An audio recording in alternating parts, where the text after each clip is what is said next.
dimanapun Engkau berada saat ini di rumahmu. Kita percaya bahwa hari ini adalah hari yang dijadikan oleh Tuhan untuk kita sama-sama datang menyembah dan memuliakan nama Tuhan. Mari kita persiapkan hati dan pikiran kita. Mari kita datang sama-sama menyembah Tuhan. Kita menaikkan setiap ungkapan syukur kita kepada Tuhan, sebab Dia Allah yang luar biasa dalam kehidupan kita semua. Dia Allah yang ajaib dalam kehidupan kami. Dia Allah yang selalu menolong dan menuntun setiap langkah kehidupan kami. Tuhan, ini hidup kami. Kami bawa seutuhnya dalam tangan kasih-Mu. Biarlah Engkau yang memperlengkapi kami pada pagi hari ini. Engkau yang akan memenuhi setiap roh kami yang rindu dan haus dan lapar akan Engkau. Kami yang ada saat ini, kami akan membuka ibadah kami di pagi hari ini hanya di dalam nama Tuhan Yesus. Haleluya. Haleluya.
luar biasa yang sudah Kau berikan dalam kehidupan kami. Di tengah situasi yang mungkin saat ini kami belum bisa beribadah secara live Tuhan, tapi kami percaya ya Tuhan, Engkau tetap ada di tempat ini. Engkau tetap ada di setiap rumah anak-anak-Mu Tuhan yang menanti-nantikan persekutuan yang indah bersama dengan Engkau ya Tuhan. Kami mengucap syukur Tuhan di tengah keterbatasan kami ini. Kami boleh tetap beribadah kepada Engkau, kami boleh tetap mencari wajah-Mu dengan sungguh-sungguh Tuhan. Dan kami tahu Tuhan, tidak pernah sia-sia apa yang kami lakukan di hadapan-Mu ya Bapa. Terima kasih Bapak, terima kasih buat siang hari ini Tuhan. Sebentar kami akan mendengarkan firman-Mu. Biarlah firman-Mu ini keluar dari hati-Mu Tuhan, bukan dari hamba-Mu, tetapi dari hati-Mu ya Tuhan, yang boleh hamba sampaikan pada setiap jemaat-Mu yang saat ini boleh mendengarkan Tuhan. Terima kasih Tuhan, terima kasih. Urapi kami semua, urapi hamba-Mu, hamba-Mu sendiri Tuhan yang penuh dengan keterbatasan dan kekurangan. Biarlah Kau mengurapi hamba-Mu Tuhan. Sembunyikan hamba-Mu di balik salib-Mu Tuhan, sehingga hamba-Mu boleh tetap layak di hadapan-Mu ya Bapa. Terima kasih Tuhan, terima kasih buat pagi hari ini. Kami siap untuk mendengarkan firman-Mu. Haleluya, di dalam nama Tuhan Yesus kami sudah berdoa. Haleluya, amin.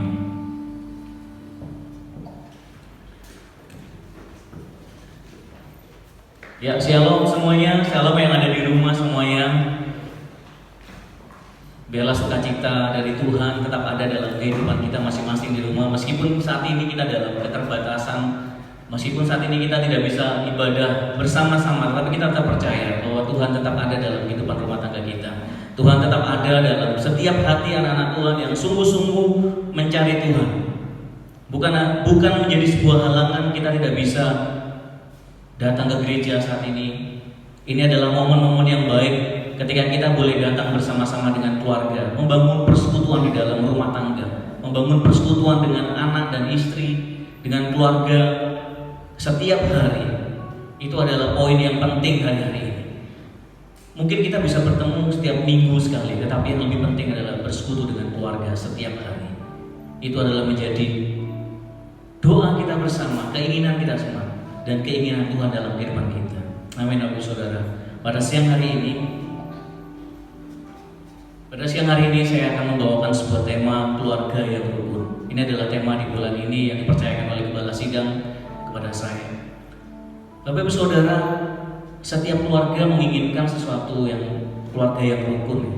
Tidak ada keluarga yang menginginkan terjadi perpecahan. Setiap keluarga dimanapun, baik itu orang yang mengenal Tuhan maupun yang tidak mengenal Tuhan, semuanya menginginkan keluarganya rukun.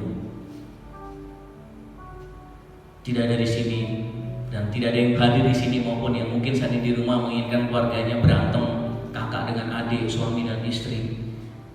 Tetapi yang terjadi adalah kita melihat fakta akhir zaman.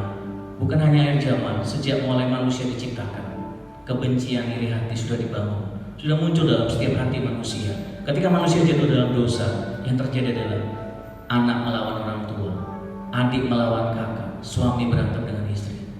Dan dosa pertama kali yang terjadi adalah terjadi pembunuhan Kain terhadap Habil. Kerukunan dalam sebuah rumah tangga diharapkan oleh setiap anak Tuhan. Tetapi itu semua sudah kacau ketika manusia jatuh dalam dosa. Yang terjadi saat ini belakangan, bahkan kita lebih melihat kekejaman terjadi. Anak membunuh orang tua membunuh anak hanya gara-gara uang, adik membunuh kakak, ya. Orang tua melakukan tindakan kriminal kepada anak-anaknya. Mereka saling menghujat, saling membenci satu dengan yang lain. Kenapa itu bisa terjadi, Bapak Saudara? Kuncinya adalah seringkali dipicu oleh iri dan dengki. Satu dengan yang lain saling iri, anak iri dengan anak yang paling bungsu, iri dengan kakaknya, kakaknya iri dengan adiknya. Perlakuan-perlakuan yang merasa tidak semena-mena terhadap saudara kandung atau saudara tiri memicu kita semua saling membenci satu dengan yang lain. Bagaimana membangun sebuah keluarga yang harmonis? Ini menjadi tantangan buat kami juga, buat saya, keluarga besar, baik keluarga inti saya sendiri. Bagaimana membangun keluarga yang harmonis? Yang pertama adalah setiap anggota keluarga harus menjalankan fungsinya masing-masing. Setiap anggota keluarga harus menjalankan fungsinya masing-masing. Seperti saya, seorang ayah, saya pernah menjadi seorang suami, dan sekarang saya menjadi seorang ayah. Dalam keluarga ada ayah, ada ibu, ada kakak, ada adik, ada mertua, ya, ada mertua, ada apa lagi? Ada ipar kadang-kadang. Adik dari suami, adik dari istri saya, kakak dari istri saya, dan kakak saya. Ya, setiap posisi dalam rumah tangga harus berjalan sesuai fungsinya masing-masing, saudara. Ada kakek, ada nenek, ada cucu. Ya, dalam sebuah keluarga besar pasti ada itu. Ketika saya menjadi seorang anak kecil, saya menjadi seorang anak. Ketika saya memutuskan menikah, saya menjadi seorang suami. Ketika saya memutuskan mempunyai anak, saya menjadi seorang ayah. Dan ketika saya memutuskan mempunyai menantu, saya menjadi seorang mertua. Dan ketika menantu saya melahirkan anak, saya menjadi seorang kakek. Dan setiap posisi itu harus berjalan sesuai fungsinya masing-masing. Ketika saya sudah menjadi seorang kakek, saya tidak bisa lagi bertindak seperti seorang ayah. Ketika saya menjadi seorang ayah, saya tidak lagi bisa bertindak seperti seorang anak-anak. Semua harus menjalankan fungsinya masing-masing. Seorang istri demikian juga. Ketika dia menjadi seorang anak, menjadi seorang ibu, menjadi seorang istri, menjadi seorang mertua, dia harus menjalankan fungsinya masing-masing. Jangan sampai ketika menjadi seorang mertua, dia masih ngerecokin menantunya saja. Itu yang terjadi banyak sekali. Ketika saya seorang menjadi mertua, saya ngerecokin anak-anak saya yang sudah menikah. Aduh, istrimu ini, istrimu seperti ini, istrimu seperti ini, atau suamimu seperti ini, suami. Tidak boleh lagi, saudara. Tugas seorang ayah. Sebagai seorang ayah harus bekerja lebih keras. Kalau di sini ada seorang ayah-ayah, para ayah, engkau harus bekerja lebih keras dari anak dan istrimu. Jangan pernah menyuruh istrimu lebih kerja keras dari kamu. Apalagi menyuruh anak-anakmu bekerja lebih keras. Menyuruh anak-anakmu di tengah jalan di perempatan lampu merah untuk mengemis, itu perbuatan hina. Seorang ayah harus bekerja lebih keras dari istri dan anak-anak. Dengan berjerih lelah, firman Tuhan mengatakan, dengan berpeluh engkau akan mencari makanan. Hai suami-suami, hai ayah-ayah, dengan berpeluh. Bukan berarti engkau harus berkeringat seperti orang olahraga. Kalau naik sepeda keringatnya sampai sejagung-jagung, bukan seperti itu. Itu berarti engkau harus bekerja lebih keras, mencari nafkah buat anak istri. Jangan pernah menyuruh istri bekerja lebih keras. Demikian juga dengan istri. Dengan mengandung, engkau akan mengalami kesakitan. Jangan komplain. Jangan komplain kepada suamimu, hai suami-suami, aku mengandung sakit, gantikan posisiku. Saya harap tidak ada istri-istri yang sekarang berada di rumah melakukan seperti itu pada suaminya. Hai suami, aku sakit, melahirkan, ganti posisiku. Tidak. Hai istri, terimalah. Kalau engkau harus mengandung dan melahirkan anak, terimalah itu sebagai kewajiban. Jangan bersungut-sungut. Suami-suami juga gitu. Jangan engkau berjerih lelah, capek, terus kemudian bersungut-sungut di depan anak-anak, di depan istrimu. Papa ini capek banget, ayah ini capek banget dari pagi sampai siang sampai malam. Gak perlu ditanya, sudah tahu semuanya. Gak perlu dikeluarkan statement itu, semuanya sudah tahu bahwa laki-laki harus paling capek.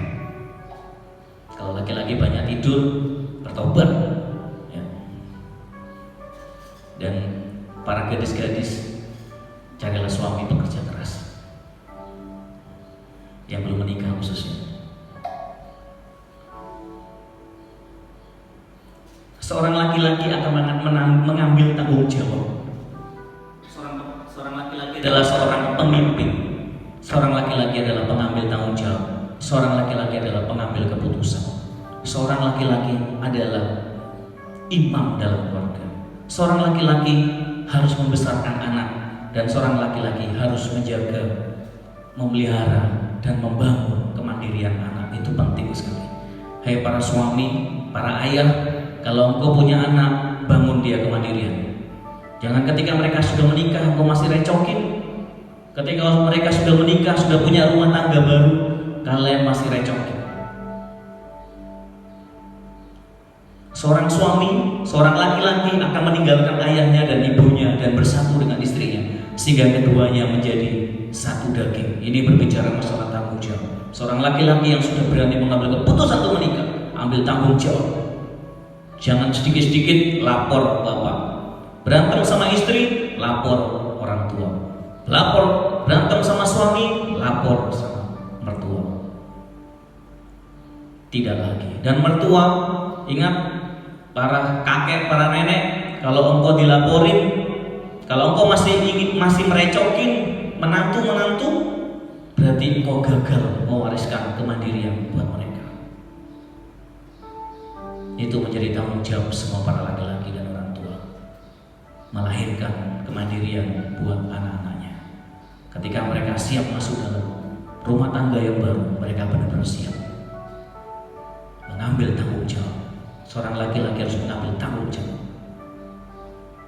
Mengawini anak orang harus tanggung jawab.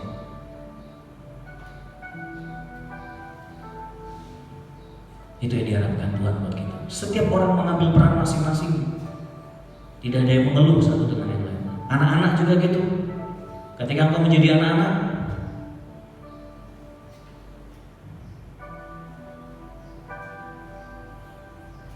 hormati orang tua.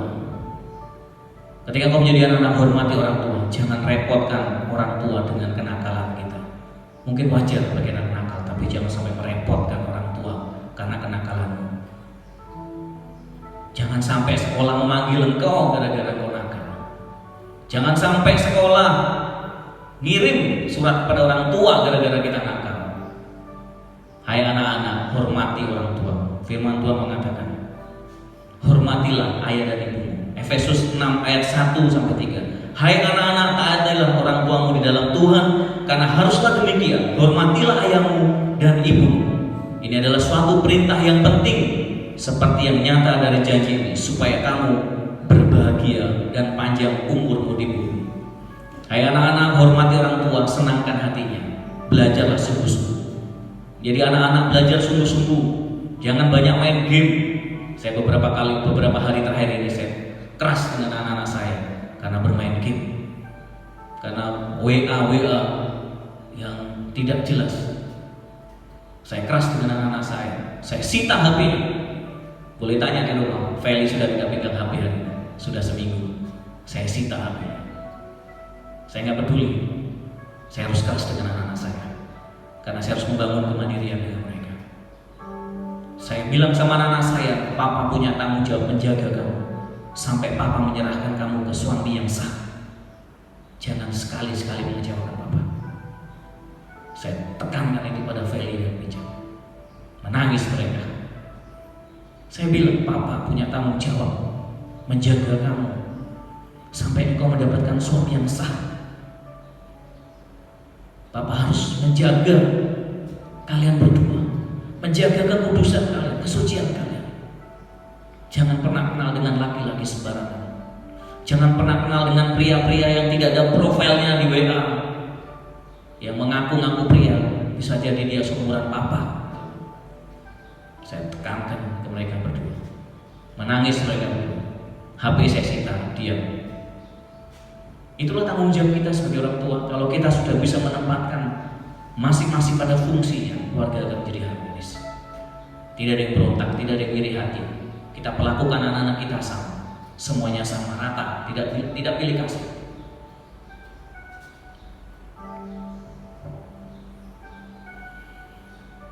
Jauhkan sikap iri hati dalam rumah tangga.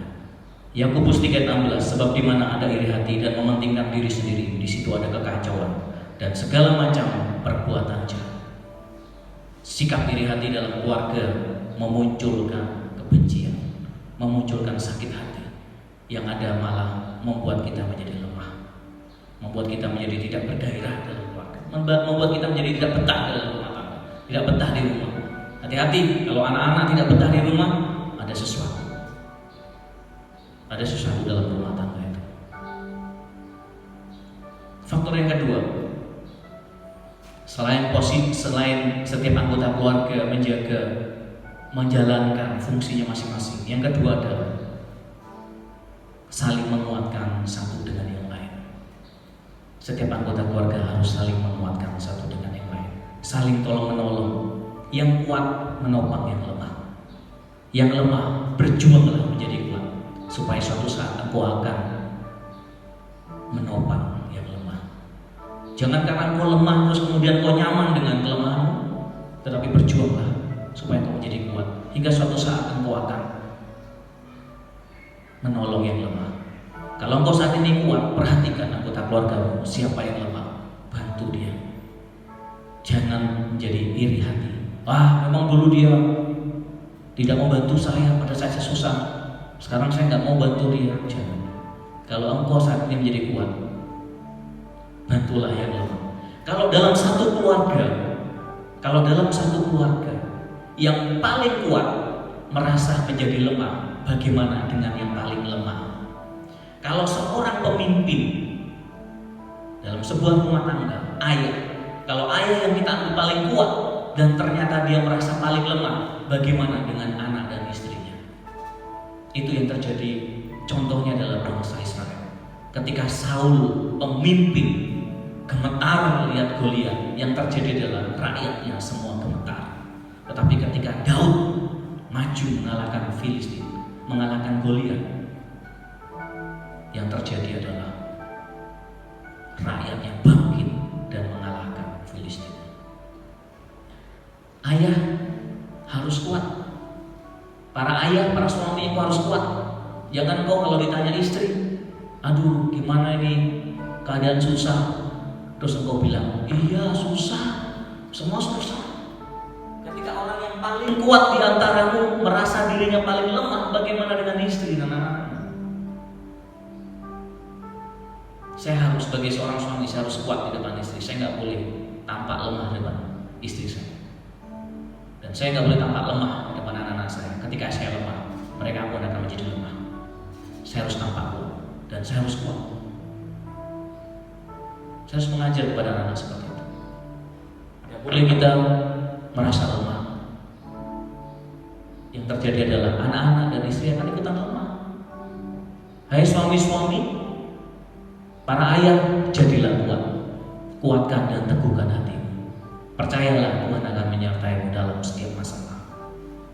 Itu yang terjadi dalam bangsa Israel juga. Ketika bangsa Israel mau masuk ke tanah perjanjian, yang Tuhan kuatkan pertama bukan rakyatnya, tetapi siapa? Musa dan Yosua.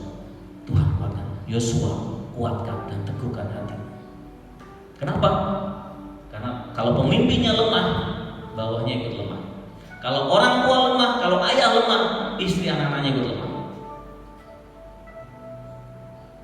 Dalam situasi-situasi saat ini, hai para ayah, para suami, kalian harus menjadi kuat, sehingga kau bisa menguatkan anak-anak dan istrimu untuk tetap bisa melewati masa-masa susah saat ini. Dan percaya Tuhan akan menyertai kau. Saya punya orang tua, saya punya bapak yang tidak pernah mengeluh. Saya ingat masa-masa susah saya. Masa-masa susah saya, bapak saya tidak pernah minta sumbangan. Meskipun gereja membantu bapak saya, tapi bapak saya selalu bilang, tidak perlu, masih banyak orang lain yang perlu dibantu. Meskipun bapak saya susah, tapi bapak saya tidak pernah menganggap dirinya susah. Dan itu memang diwariskan ke kami sampai hari ini. Bukan berarti kita menolak, misalkan saya pada jemaat menolak sumbangan gereja, tidak. Tetapi seandainya kau masih merasa kuat, jangan pernah terima. Kalau kau bisa memberi, beri. Memberi lebih baik daripada menerima.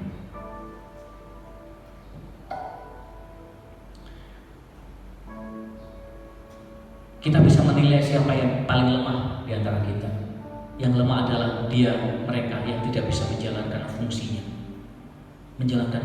secara normal. Orang tua kita sebagai ayah suatu saat bisa lemah. Saya sebagai suami, sebagai ayah suatu saat bisa lemah. Kenapa? Faktor usia tidak bisa dihindari. Ketika saya sekarang masih kuat dan ketika usia saya mulai bertambah dan saya harus mulai menjadi lemah, anak-anak saya harus kuat. Siapakah yang terkuat? Orang yang bisa menjalankan fungsinya, yang termuda, yang paling sehat, pemimpin keluarga. Hai anak-anak muda di tempat ini, di rumah, engkau adalah orang-orang terkuat. Kalau engkau masih bisa berdarah-darah, berjerillah, kerjakan itu. Kerjakan, manfaatkan, optimalkan masa mudamu menjadi anak-anak muda yang kuat. Yang suatu saat kamu akan dipakai Tuhan untuk menopang orang lain.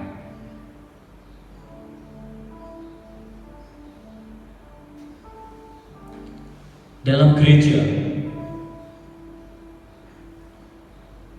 di dalam Alkitab dikenal dua orang lemah. Yang pertama ada yang sering dinyatakan sebagai orang yang restore.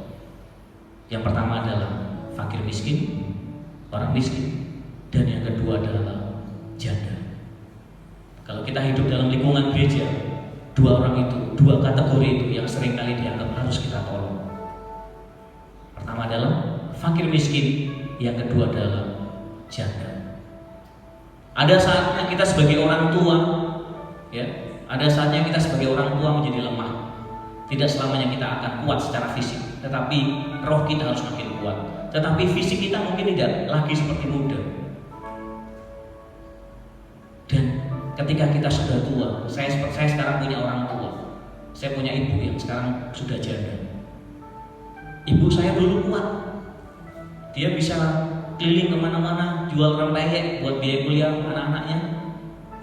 Tetapi ketika dia sudah tua, dia sudah tidak bisa kemana-mana lagi. Siapa yang kuat? Anak-anaknya yang kuat. Tanggung jawab anak-anaknya adalah memelihara orang tuanya. Bapak Ibu Saudara, dalam hal janda, Alkitab membahas secara khusus siapakah para janda yang wajib dipelihara oleh gereja. Tanggung jawab memelihara janda itu sebenarnya adalah gereja. Tetapi ada pengecualian. Yang ditanggung adalah mereka-mereka yang benar-benar tidak mampu. Tetapi ada janda-janda yang dianggap masih bisa dipenuhi kebutuhannya oleh yang lain. Para anak-anak yang mungkin orang tuanya sudah tidak kuat, tidak mampu, ambil alih tanggung jawab kepada orang tua. Anak-anak bekerja keras, ambil alih. Saya ketika orang tua saya sudah mulai tua dan sudah mulai kesulitan untuk bekerja, mendapatkan uang. Ketika itu saya masih umur 20-an, masih 26, 25 kalau nggak salah. Saya baru bekerja. Tanpa saya harus disuruh orang tua saya ambil alih tanggung jawabnya. Nggak usah kerja lagi, saya akan biayai kebutuhannya. Tanpa orang tua bilang, ayo tolong dong kirim saya. Tidak, tapi saya ambil tanggung jawab ke mereka. Pak, udah setiap bulan tanpa disuruh, tanpa diminta-minta, saya transfer setiap bulan orang tua saya. Tanpa saya harus, dan saya tidak pernah berkeluh kesah sama orang tua saya. Fit, tolong kirim bapak. Pak, kebutuhan saya banyak ini banyak enggak. Meskipun saat itu saya nggak punya uang, saya bilang siang ini saya transfer. Dari mana uangnya? Saya pinjam ke teman saya ini, saya transfer. Yang penting saya transfer dulu orang tua. Saya pastikan kebutuhannya aman. Saya masih kuat bertahan, kalau makan sehari sekali masih bisa. Anak-anak harus punya tanggung jawab sama orang tua. Jangan sibuk dengan kepentingannya sendiri. Jangan sibuk dengan apa yang menjadi kebutuhannya sendiri. Pikirkan orang tua. Hormati orang tua. Kerjakan apa yang menjadi bagian buat orang tua. 1 Timotius 5 ayat 4 mengenai janda. Tetapi jikalau seorang janda mempunyai anak atau cucu, hendaklah mereka itu pertama-tama belajar berbakti kepada kaum keluarganya sendiri dan membalas budi orang tua dan nenek mereka, karena itulah yang diperkenan Allah. Seorang anak-anak yang sudah melihat orang tuanya gak sanggup, itu tanggung jawab anak-anaknya, bukan tanggung jawab gereja.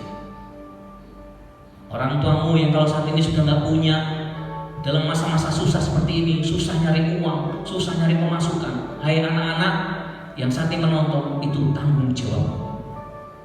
Berbakti pada orang tua, penuhi. Jangan pikirkan kebutuhanmu, pikirkan orang kamu. Amankan dulu kebutuhannya dia. Pastikan dia makan 3 kali sehari, baru kau makan. Ketika kita menjadi anak-anak, orang tua saya, bapak saya tidak pernah makan sendiri. Bapak saya tidak pernah membiarkan dia anak-anaknya nggak makan. Orang tua yang benar adalah memastikan anaknya makan dulu, baru bapaknya makan. Ketika kita sudah mengalami itu, tanggung jawab kita sebaliknya kepada orang tua. Pastikan orang tua makan 3 kali sehari dulu, baru kamu makan. Itu tanggung jawab kita sebagai anak pada orang tua. Janda-janda, tanggung jawab anak-anaknya ketika anak-anaknya sudah masih kuat, bukan tanggung jawab gereja. Terus gereja bagaimana? Gereja fokus kepada mereka-mereka yang memang sudah gak punya anak. Janda-janda gak punya anak, yang memang hidup sendiri, yang perlu pertolongan. Itulah tanggung jawab gereja. Hai anak, berbakti sama orang tua. 1 Timotius 5:8. Tetapi jika ada seorang yang tidak memeliharakan sanak saudaranya, apalagi seisi rumahnya, orang itu murtad dan lebih buruk dari orang yang tidak beriman. Jadi orang yang tidak memelihara sanak saudaranya, yang tidak mampu menopang anggota keluarga yang lemah, dia lebih buruk dari orang tidak beriman. Artinya apa? Dia lebih buruk dari orang-orang dunia di luar yang tidak mengenal Tuhan. Tegas sekali firman Tuhan. Yang terakhir adalah kejarlah hak kesulungan. Yang ketiga, kejarlah hak kesulungan. Hak kesulungan kita sering bahas di dalam perjanjian lama. Apa hak kesulungan? Hak kesulungan bicara mengenai hak kepercayaan warisan dari orang tua. Anak-anak sulung biasanya mendapatkan warisan lebih kalau orang tuanya punya warisan banyak. Anak sulung biasanya punya hak warisan lebih. Kenapa? Anak sulung diwajibkan, dia adalah pengganti orang tua untuk memelihara keturunan-keturunannya. Itulah anak sulung. Tetapi firman Tuhan, kalau kita lihat di perjanjian lama, Tuhan kasih hak kesulungan ternyata tidak harus kepada anak sulung. Kisah Esau dan Yakub, anak sulungnya siapa? Esau. Tapi hak kesulungan jatuh ke Yakub. Yusuf 12 bersaudara. Firman Tuhan mengatakan hak kesulungan tidak jatuh pada Ruben, tetapi kepada Yusuf. 1 Tawarik 5 ayat 1. Saya bacakan. Anak-anak Ruben, anak sulung Israel, dialah anak sulung, tetapi karena ia telah melanggar kesucian pertiduran ayahnya, maka hak kesulungannya diberikan kepada keturunan dari Yusuf, anak Israel juga, sekalipun tidak tercatat dalam silsilah sebagai anak sulung. Hak kesulungan tidak harus jatuh ke anak sulung.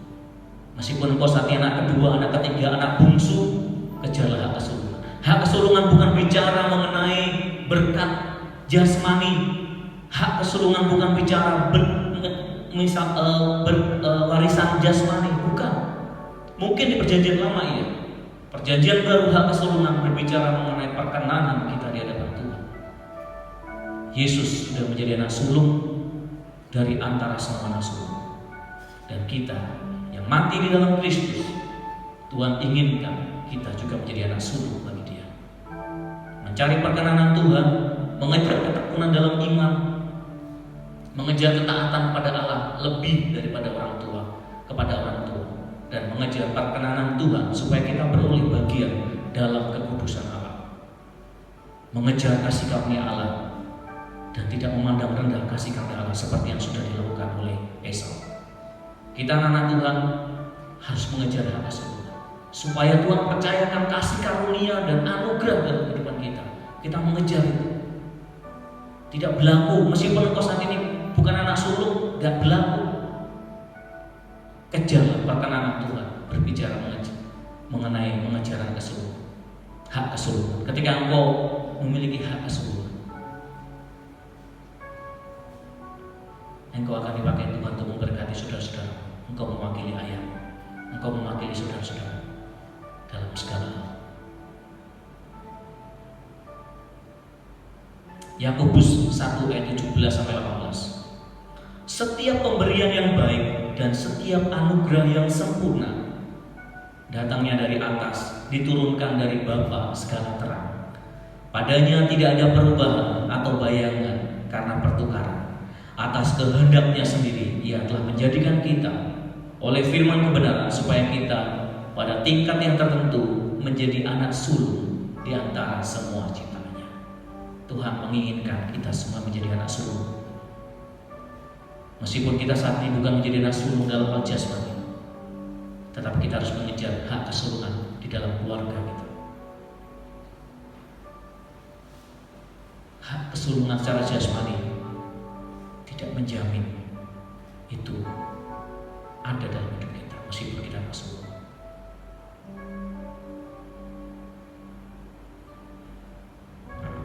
Ini adalah 3 kunci supaya kita bisa menjadi harmonis dalam keluarga. Yang pertama, jalankan fungsimu dalam keluarga. Yang kedua, bantulah mereka yang lemah. Yang kuat membantu yang lemah. Yang ketiga, mengejar hak kesulungan, hak perkenanan kita di hadapan Tuhan. Karena Tuhan sudah menebus hidup kita. Demikian firman Tuhan pada siang hari ini. Kiranya firman Tuhan ini boleh memberkati kita semua. Mari kita berdoa. Bapa yang di surga, terima kasih buat siang hari ini. Kami mengucap syukur Tuhan karena Engkau Allah yang luar biasa dalam kehidupan kami. Kami rindu Tuhan menjadi anak-anak-Mu yang setia. Kami rindu menjadi anak-anak-Mu yang menjadi harmonis dalam rumah tangga. Kami rindu Tuhan memiliki keluarga yang rukun, saling mengasihi satu dengan yang lain. Kami rindu memiliki keluarga yang menjalankan fungsinya masing-masing. Tidak ada iri hati, dengki, kebencian dalam keluarga. Tidak ada perasaan diperlakukan berbeda oleh perbedaan saudara. Biarlah kami Tuhan boleh belajar menempatkan diri kami sebagai anak, sebagai suami, sebagai ayah, sebagai kakek, sebagai mertua, sebagai ibu, sebagai istri, sebagai ipar, atau sebagai apapun jabatannya di dalam keluarganya, dalam keluarga kami ya Bapak. Terima kasih Bapak, terima kasih, berikan pengertian kami lebih Tuhan. Mungkin firman-Nya akan berhenti, tapi hamba-Mu yakin Tuhan Engkau tetap berbicara kepada setiap anak-anak-Mu Tuhan yang saat ini menonton, yang saat ini beribadah bersama-sama dengan kita. Berikan kami pengertian lebih dalam lagi Tuhan. Dan biarlah Tuhan kami boleh memiliki, mendapatkan hak kesulungan juga Tuhan, karena Engkau sudah menebus kami. Biarlah hidup kami boleh tetap berkenan di hadapan-Mu. Hidup kami boleh menjadi taat. Hidup kami boleh bertekun dalam iman Tuhan, sehingga hak kesulungan itu ada dalam kehidupan kami, sehingga kami dilayakkan mendapatkan pemberian kasih karunia dan anugerah yang luar biasa daripada Tuhan dalam kehidupan kami. Terima kasih, terima kasih. Kami menutup ibadah ini Tuhan, dan saat kami akan berdoa syafaat ya Bapa. Buat bangsa negara kami Tuhan, kami mengucap syukur buat bangsa negara kami Tuhan. Berkatilah bangsa negara kami. Curahkan hujan kasih-Mu, hujan pemulihan, hujan pertobatan untuk bangsa ini Tuhan. Berkatilah bangsa ini Tuhan. Berkati pemimpin bangsa kami mulai dari presiden, wakil presiden sampai aparat di desa RT RW. Kau berkati mereka semua Bapak. Berikan hati yang takut akan Tuhan, sehingga setiap keputusan, kebijakan yang mereka keluarkan semuanya boleh berkenan di hadapan-Mu Bapak. Setiap keputusan, setiap kebijakan Tuhan boleh menyukakan hati-Mu ya Bapak. Terima kasih untuk berkati pemimpin bangsa kami, keluarganya, anak-anaknya, apapun yang mereka kerjakan. Engkau sendiri akan membuatnya berhasil. Berkati setiap kota-kota, baik kota provinsi sampai kota di daerah, kabupaten, kecamatan, pulau besar, pulau kecil Tuhan. Engkau berkati Tuhan setiap kota-kota ini Tuhan. Dan saat ini Tuhan, kalau kita boleh mengalami wabah pandemi COVID Tuhan, kami percaya Tuhan tidak ada satupun masalah di luar kendali-Mu. Semuanya dibawa kendali-Mu ya Tuhan. Dan kami anak-anak-Mu percaya tidak ada masalah yang sukar, tidak ada penyakit yang tidak bisa disembuhkan, tidak ada penyakit yang Tuhan tidak bisa melakukan sebuah mukjizat. Dan kami percaya Tuhan, dalam situasi seperti ini Engkau akan membedakan mana anak-anak-Mu dan bukan anak-anak-Mu. Engkau akan membedakan umat-Mu dan bukan umat-Mu ya Tuhan. Biarlah Engkau menyertai setiap anak-anak-Mu dimanapun mereka berada Tuhan. Terima kasih, terima kasih. Kami juga berdoa Tuhan buat gereja kami di tempat ini Tuhan. Engkau berkati gereja kami Tuhan. Biarlah Engkau menghadirkan anak-anak Tuhan yang makin militan, anak-anak Tuhan yang radikal, anak-anak Tuhan yang sungguh-sungguh. Karena kami rindu Tuhan, dari tempat ini akan lahir orang-orang besar. Dari tempat ini akan lahir orang-orang yang Kau akan pakai dengan luar biasa, sehingga Ranca Bungur GSA kami Tuhan, tempat ini sekali-sekali bukan menjadi tempat yang terkecil, karena orang akan melihat orang-orang hebat keluar dari tempat ini ya Tuhan, atas kasih karunia-Mu Tuhan. Terima kasih buat terima kasih. Engkau berkati seluruh jemaat-Mu dimanapun mereka berada, yang baik mengikuti ibadah online maupun yang tidak Tuhan. Tuhan Engkau berkati mereka, tilik pribadi mereka lepas pribadi. Engkau jamah mereka Tuhan, Engkau jamah pribadi lepas pribadi, sehingga mereka juga masih tetap memiliki kerinduan yang sama untuk mencari Engkau bagaimanapun caranya, baik melalui ibadah persekutuan rumah tangga maupun ibadah online saat ini ya Bapa. Engkau menjamah, menjaga setiap anak-anak dimanapun mereka berada Tuhan. Engkau berkati mereka, apapun yang mereka kerjakan Engkau buat berhasil. Lingkungan di tempat ini juga Engkau berkati, RT RW, rumah kanan kiri depan belakang Tuhan, kami menyerahkan di dalam nama Tuhan Yesus. Dalam keberadaan kami boleh menjadi berkat di tempat ini dalam situasi saat ini Tuhan. Engkau berkati sekolah juga, Yayasan Hosana Tuhan, dalam situasi-situasi saat ini di mana kami guru-guru masih mengajar secara online. Tuhan Engkau berikan hikmat dan kreativitas buat guru-guru dan murid-murid, sehingga mereka boleh tetap mengikuti pelajaran dengan baik. Penambahan murid boleh tetap terjadi, karena kami tahu sekolah ini menjadi sekolah teladan. Kami rindu Tuhan, dari tempat ini akan lahir murid-murid yang luar biasa, murid-murid yang berprestasi, murid-murid yang membawa nama baik bagi gereja Tuhan. Terima kasih Engkau berkati seluruh jemaat-Mu dan gembala sikap di tempat ini secara khususnya. Engkau berkati Ibu Lina dalam pelayanannya, dalam apapun yang dikerjakan, dalam yayasan, dalam pengembalaan, dalam apapun, dan baik itu sebagai ibu, sebagai guru, dalam apapun jabatannya Tuhan. Engkau memberkati, buat tangannya berhasil apa yang disentuhnya. Setiap apapun yang dikerjakan, Engkau sendiri akan membuatnya berhasil. Terima kasih. Kami percaya Tuhan penyertaan-Mu yang luar biasa dalam tempat ini, dalam pelayanan tempat ini, dan semua pelayan-pelayan tempat ini. Tuhan Engkau memberkati Tuhan yang sudah berbagian dalam ibadah saat ini ya Bapak. Terima kasih Tuhan, terima kasih. Kami mengucap syukur bahwasanya itu selama-lamanya kasih setia-Mu dalam kehidupan kami Tuhan. Kasih setia-Mu tetap kekal sampai selama-lamanya. Kalau sebentar kami akan mengakhiri ibadah ini Tuhan, biarlah Engkau boleh menerima pujian dan hormat kami, boleh menerima pujian dan doa kami, dan biarlah setiap doa kami seturut kehendak-Mu ya Tuhan. Terima kasih.